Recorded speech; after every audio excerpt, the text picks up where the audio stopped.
mercado de comunicação emprega 600 mil pessoas direta e indiretamente.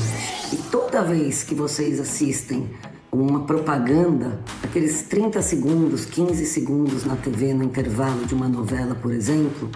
centenas de pessoas estiveram envolvidas para desenvolver essa propaganda, que sempre tem o propósito e o intuito de levar a informação de um produto, educar. E nesse contexto tão difícil em que nós estamos atravessando, uma pandemia e uma crise sem precedentes, as marcas têm um papel ainda mais fundamental